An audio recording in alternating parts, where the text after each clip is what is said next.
Good morning, buenos dias, bonsoir. Welcome to Life Lessons Straight Up with a Twist. I'm your host, Charity Youngblood, and I am so excited and grateful that you are here with me today.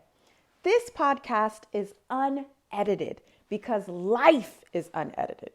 As always, we'll get started with a question, and whatever activity you engage in for self-reflection and introspection, please feel free to do. So whether that's writing in a journal, recording yourself, asking the questions, and then recording yourself saying the responses out loud, do whatever works best for you. So today's first question is, how can I slip self-reflection into my daily activities? How can I slip self-reflection into my daily activities?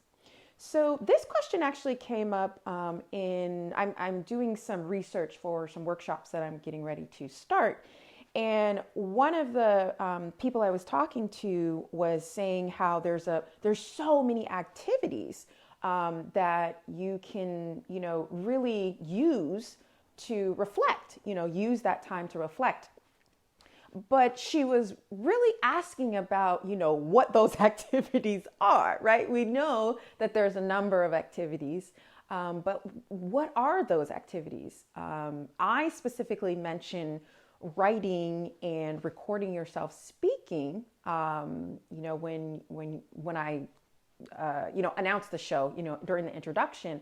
But there are a lot of different ways to self-reflect. And one of the things that I really value in my life, and I hope we all do, is the ways in which we invest our time.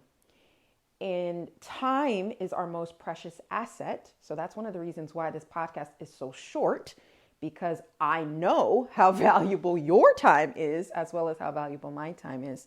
So I wanted to really address this as a way to incorporate some ideas to incorporate self-reflection into things that you're already doing, right? So if you think about your existing schedule and the things that you're doing throughout your days, that's where we're looking to slip self-reflection in.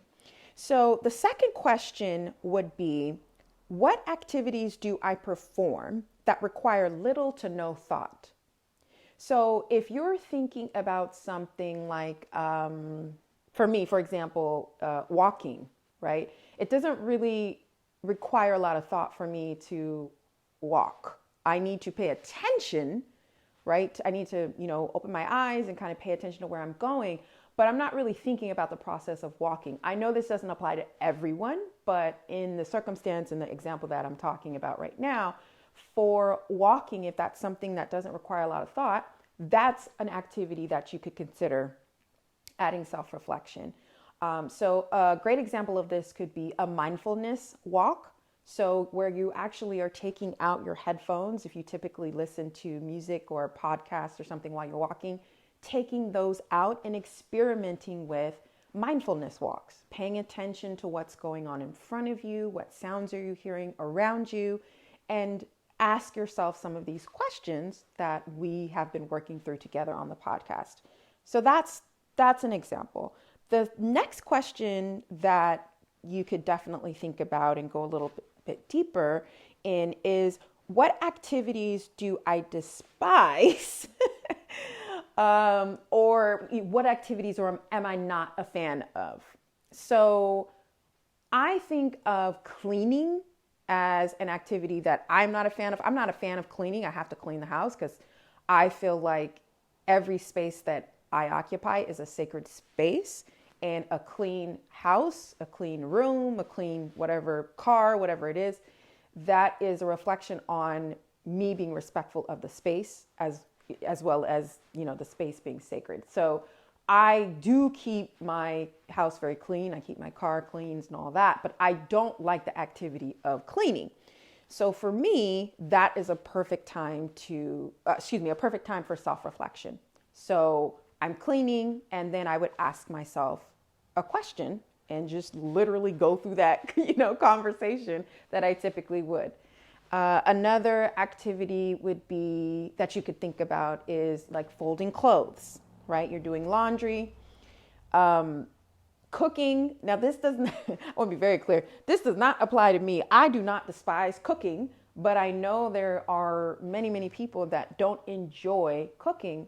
So why not take that opportunity to kind of focus your mind on something as beautiful as self-reflection, right? As transformative and as powerful and as clarity inducing as self-reflection.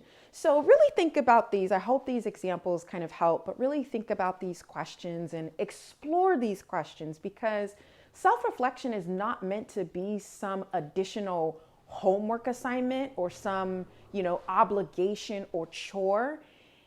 That's not the way to think about it. You obviously could think about it that way, but that's definitely not what I'm here to help you do. I'm here to help you slip these things in to what you're already doing. There's no reason where you need to spend hours and hours and hours on your personal growth journey, especially this piece, this powerful, powerful piece of your personal growth journey. Slip it in. Just slip it in. So I really hope those questions are helpful for you, and give yourself the time, the space, and the grace to really go through these and explore these options and experiment. I was talking to a friend of mine the other day, and she was having some trouble figuring out what she needed to do and stick with. And I reminded her and I probably asked it in the form of a question because I'm me and I live on questions, but to treat it as an experiment. How can I treat this task? How can I treat this activity? How can I treat, this ritual, this routine, whatever it is, as an experiment? It's not something that needs to be set in stone. Why would we need to do that? Give yourself a little grace. So those are the questions I had on my heart today. Please rate, review this podcast wherever you are listening, whatever platform you're using to listen to these words. And until next time, take care.